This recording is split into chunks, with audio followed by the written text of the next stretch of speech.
नमस्कार साथियों, स्वागत करता हूं आप सभी का एक बार फिर से नए वीडियो में। साथियों, वर्तमान में भारत के गृह मंत्री हैं अमित शाह, जिन्हें भारत के राजनीति में आधुनिक चाणक्य भी कहा जाता है। उन्होंने एक नया रिकॉर्ड बनाया है। भारत के इतिहास में अब तक सबसे लंबे समय तक गृह मंत्री के पद पर सेवा देने वाले, सबसे लंबे समय तक कार्यकाल करने वाले गृह मंत्री बन गए हैं और उनका कार्यकाल अभी जारी भी है। आपको बता दें कि हाल ही में जो सबसे लंबे समय तक गृह मंत्री कार्यकाल बना थे, वो इससे पहले लाल कृष्ण आडवाणी थे, जो बीजेपी के दिग्गज नेता थे। उसको उन्होंने कल यानी मंगलवार को उन्होंने पीछे छोड़ दिया है। और दिन की तारीख के हिसाब से बात करें तो अमित शाह जी लगभग अभी वर्तमान में 2258 दिनों तक गृह मंत्री रह चुके हैं और उनका कार्यकाल आगे अभी जारी है। इससे पहले जो लाल कृष्ण आडवाणी जी थे, उन्होंने अपने राजनीतिक रूप से 2256 दिनों तक गृह मंत्री के पद पर कार्य किया था। इसके अलावा कांग्रेस के जो दिग्गज नेता थे, उत्तर प्रदेश के पूर्व मुख्यमंत्री गोविंद वल्लभ पंत जी ने भी 6 साल 2 महीने के लगभग इन्होंने अपना कार्यकाल गृह मंत्री के रूप में दिया था। बात करें साथियों कार्यकाल के बारे में, जैसे आप देख सकते हैं, जो गोविंद वल्लभ पंत जी थे 6 साल 2 महीने तक गृह मंत्री के पद पर कार्य किए थे उन्होंने 1955 से लेकर 1961 तक। वहीं लाल कृष्ण आडवाणी जी के बारे में बात करें तो 6 साल 2 महीने तक इन्होंने भी गृह मंत्री के पद पर रहे और 1998 से 2004 तक गृह मंत्री रहे। वहीं अमित शाह जी के बारे में बात करें तो 6 साल 2 महीने से भी ज्यादा यानी कि अभी तक लगातार उनकी सर्विस चल रही है और 2019 में ये पहली बार गृह मंत्री भारत के बनाए गए थे। साथियों, आगे बढ़ने से पहले आपको हम अमित शाह जी के बारे में बता देते हैं। अमित शाह के परिचय के बारे में बात करें तो अमित जी का पूरा नाम अमित अनिल चंद्र शाह है और उनका जन्म 22 अक्टूबर 1964 को महाराष्ट्र में हुआ था। मूल रूप से गुजरात के बनिया समाज के हैं और गुजरात के रहने वाले थे।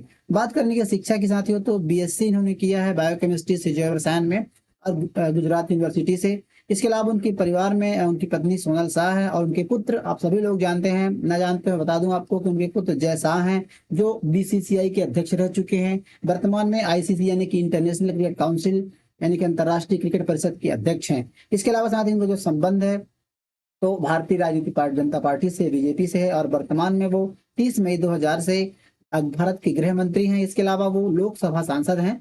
इसकी बदौलत ही वो गृह मंत्री है। लोकसभा सांसद है गांधीनगर गुजरात निर्वाचन से, लोकसभा सीट से। साथियों, बात करें इनकी कुछ पारिवारिक पृष्ठभूमि के बारे में तो ये बनिया जाति के लोग हैं और बनिया जाति के हैं और गुजराती हिंदू परिवार में इनका जन्म हुआ था। इनके जो परदादा थे वो मनसा की छोटी रियासत वहां पर हुआ करती थी, तो उनके नगर सेठ थे, मतलब राजधानी प्रमुख हुआ करते थे, वहां पर एक पद हुआ करता था। उनके पिता अनिल चंद शाह जो मनसा के एक व्यवसायी थे और पीवीसी पाइप जो होती है, प्लास्टिक की पाइप जो बनाई जाती है, पॉलीविनाइल क्लोराइड की पाइप बनाई जाती है, उनके व्यवसाय के मालिक हुआ करते थे। साथ ही उन्होंने जो प्रारंभिक शिक्षा थी वो स्कूली शिक्षा थी वो मेहसाणा से उन्होंने प्राप्त की, मेहसाणा जिले से गुजरात में है। और सीयू साइंस कॉलेज से जैव रसायन की पढ़ाई की। उसके बाद वो अहमदाबाद चले गए और वहां पर उन्होंने बीएससी की उपाधि प्राप्त की। साथियों, साथ ही साथ उन्होंने अपने पिता के व्यवसाय में भी काम किया और उन्होंने अहमदाबाद में स्टॉक ब्रोकर और सहकारी बैंकों में भी उन्होंने कार्य किया था। इस प्रकार से इनकी शुरुआती शिक्षा रही है। वहीं बात करें करियर के बारे में, राजनीतिक करियर की शुरुआत जो होती है तो 1982 में उन्होंने नरेंद्र मोदी जी से मुलाकात होती है। इससे पहले वो जो शाह थे वो आरएसएस से जुड़े हुए थे, आरएसएस के आसपास की शाखाओं में भाग लेते थे। अहमदाबाद के दिनों में, अपने कॉलेज के दिनों में वो औपचारिक रूप से आरएसएस के स्वयं सेवक बन गए थे और उन्होंने 1982 में अहमदाबाद में आरएसएस मंडल के अध्यक्ष के रूप में माध्यम से जो है नरेंद्र मोदी जी से उनकी मुलाकात हुई थी। मोदी जी उस समय आरएसएस के प्रचारक थे और शहर की युवा गतिविधियों के जो प्रभारी थे उनके रूप में वहां पर वो कार्य कर रहे थे और उस दौरे पर वो अहमदाबाद में आए हुए थे। साथियों, उसके बाद तुरंत बाद ही 1983 में अमित शाह जी 1983 में एबीवीपी यानी कि अखिल भारतीय विद्या परिषद ज्वाइन कर लेते हैं और उसके बाद वो मोदी जी की पार्टी में शामिल होने के लिए 1987 में भारतीय जनता पार्टी में शामिल हो जाते हैं। साथियों, 1987 यानी कि 1987 में ही जब जो शामिल होते हैं तो उन्हें बीजीवाईए यानी कि भारतीय जनता युवा मोर्चा का जो अध्यक्ष या कार्यकर्ता उनको बनाया जाता है।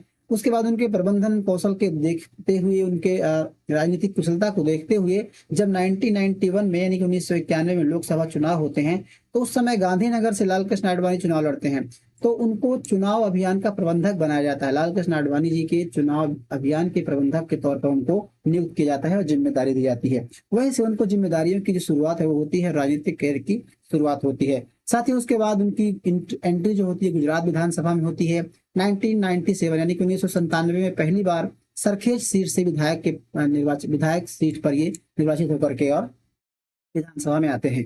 उसके बाद लगातार वो 4 बार इस सीट से चुनाव जीतते हैं। 1997 में जीता उन्होंने, उसके बाद 1998 में भी चुनाव होती हैं तो वहां पर जीत जाते हैं। 2002 में और 2007 में लगातार ये राजनीति में आगे बढ़ते रहते हैं और उनको जीत मिलती रहती है। साथियों, जो अमित शाह हैं वो नरेंद्र मोदी के काफी करीबी माने जाते हैं, क्योंकि जब ये गुजरात में मोदी सरकार थी, मोदी जी 2002 में जब उससे पहले वहां पर सरकार बनी थी, तो अमित शाह उनके सबसे भरोसेमंद और रणनीतिक सलाहकार माने जाते थे। 2002 के बाद उन्हें कई महत्वपूर्ण मंत्रालयों पर, जैसे गृह मंत्रालय, परिवहन, कानून आदि मामलों में इनको जिम्मेदारी सौंपी जाती है गुजरात में, जब भी गुजरात में शासन करते हैं तो। उसके बाद साथियों, हालांकि इनके पीछे काफी कानूनी विवाद भी जुड़ा रहा है। 2010 में इनके नाम से इनको जेल भी जाना पड़ा, जब उन्होंने 2010 में सोहराबुद्दीन एनकाउंटर केस में गिरफ्तारी हुई। दरअसल सोहराबुद्दीन एक राजस्थान के संगमरमर व्यापारी थे और उनकी हत्या, उनके और उनकी पत्नी की हत्या का आरोप इन पर लगाया गया था, इसकी वजह से इनको जेल जाना पड़ा था। उसके बाद साथियों, कोर्ट ने जो पुख्ता सबूत न मिलने के कारण उनको बरी कर दी जाती है और उनको कोर्ट से बरी हो जाती है। उसके बाद उन्हें राजनीति में जोरदार वापसी करते हैं। साथ ही 2014 में अमित शाह जी को बीजेपी अध्यक्ष बनाया जाता है और 2014 से लेकर 2020 तक वो बीजेपी अध्यक्ष रहे और उनके नेतृत्व में बीजेपी ने कई राज्यों में जीत दर्ज की और काफी ज्यादा प्रभावी तरीके से अपने राजनीतिक कैरियर में कदम रखा। बात करें 2019 में, तो लोकसभा चुनाव में 330 सीटें जीत करके ऐतिहासिक सफलता भाजपा ने पाई और लोकसभा में एक बहुमत, स्पष्ट बहुमत की सरकार बनाने का पहली बार उन्होंने ऐसा कार्य किया था। साथियों, बात करें उसके बाद 2019 में गृह मंत्री बनाए गए अमित शाह जी। अमित शाह को 2019 में गृह मंत्री बनाया जाता है और जब वो गृह मंत्री बनते हैं तो उनके दौरान, गृह मंत्री बनने के दौरान कार्यकाल में कई ऐसे ऐतिहासिक फैसले लिए जाते हैं जो उन्हें इतिहास में याद रखा जाएगा और काफी पुराने जो फैसले पेंडिंग पड़े हुए थे उनको भी उन्होंने पूरा करते हैं। साथियों, जो जम्मू कश्मीर, माफ कीजिए, जो केंद्रीय मंत्री, गृह मंत्री अमित शाह जी हैं, उनके गृह मंत्री रहते हुए कई ऐसे फैसले लिए गए जो इतिहास में याद रखे जाएंगे, जिनमें से प्रमुख है जम्मू कश्मीर का विशेष दर्जा समाप्त करना। साथियों, जम्मू कश्मीर इतिहास में ही, जब से आज़ादी मिली थी उसके बाद से ही विवादों में घिरा रहा है और उससे पहले वो एक स्वतंत्र राज्य बनाने की मांग कर रहा था। उसकी बदौलत वहाँ पर कुछ छूट दी गई थी, कुछ वहाँ पर संविधान में कुछ छूट दिया गया था, जैसे कि वहाँ पर उनका खुद का झंडा हुआ करता था, खुद का एक संविधान था और शासन व्यवस्थाएं सुचारू रूप से वो खुद से अपने चलाते थे। लेकिन साथियों, जब से गृह मंत्री अमित शाह बने, उन्होंने जम्मू कश्मीर जो विशेष दर्जा प्राप्त था उसको 5 अगस्त 2019 को उन्होंने समाप्त कर दिया और जम्मू कश्मीर को पूर्ण रूप से भारत में मिला लिया। इसके बाद जम्मू कश्मीर का पुनर्गठन होता है और जम्मू कश्मीर को 2 राज्यों में, जम्मू कश्मीर और लद्दाख, 2 भागों में, लद्दाख और जम्मू कश्मीर इन 2 भागों में डिवाइड करके और केंद्र शासित प्रदेश बना देते हैं, जिनका सीधा जो हस्तक्षेप है वो केंद्र सरकार के द्वारा किया जाता है। वहाँ पर जो निगरानी की जाती है, वहाँ पर जो भी व्यवस्थाएं होती है वो सीधे सीधे केंद्र सरकार के द्वारा की जाती है। साथियों, इसके अलावा दूसरा जो प्रमुख कार्य है, प्रमुख फैसले हैं उनके शासन में लिए गए, वो है सीए का, मतलब नागरिकता संशोधन अधिनियम है, जिसमें क्या होता है साथियों कि एक प्रकार का एक नागरिकता संशोधन अधिनियम पारित किया गया 2019 में। इसमें क्या है कि जो दूसरे देश की बात करें, पाकिस्तान, जो हमारे पड़ोसी देश हैं, पाकिस्तान, बांग्लादेश, अफगानिस्तान से कुछ ऐसे सिख, हिंदू और भी कई धर्म के लोग जो होते हैं, बौद्ध, पारसी, ये सभी लोग भारत में किसी कारण से पहले आ गए थे। तो साथियों, उनको शरणार्थी के तौर पर, पहले शरण के तौर पर आ गए थे, तो उनको एक नागरिकता देने का कानून बनाया गया था कि जो पहले वो काफ़ी दिनों से भारत में रह रहे हैं और भारत में जीवन यापन कर रहे हैं, तो उनको नागरिकता देने की बात इस कानून में कही गई थी। इसके अलावा साथियों, एनआईए और यूएपीए जैसे कानून संशोधन किए गए, जिसमें आतंकवादियों के खिलाफ काफ़ी सख्त और कड़ा कानून बनाया गया। यदि कोई आतंकवादी पकड़े जाते हैं तो उन्हें फांसी जैसे तख्ते पर जल्द से जल्द चढ़ाने का या फिर सजा देने का प्रावधान इसमें किया गया था। इसके अलावा पुलिस आधुनिकीकरण और सीएपीएफ सुधार किए गए। केंद्रीय अर्धसैनिक बलों जो होते हैं उनको नई भर्तियां और उनसे संबंधित सुधार हैं, उनकी सुविधाओं को लेकर के भी इस प्रकार के सुधार यहाँ पर इनके शासनकाल में किए गए हैं, इसलिए इनको याद किया जाता है। बात करें साथियों अमित शाह जी की जो छवि है, जो समाज में या फिर राजनीति में किस प्रकार की है, तो आपको बता दें कि जो राजनीतिक छवि है अमित शाह की, वो चुनाव जिताने की बारीकी और बूथ मैनेजमेंट के माहिर माने जाते हैं।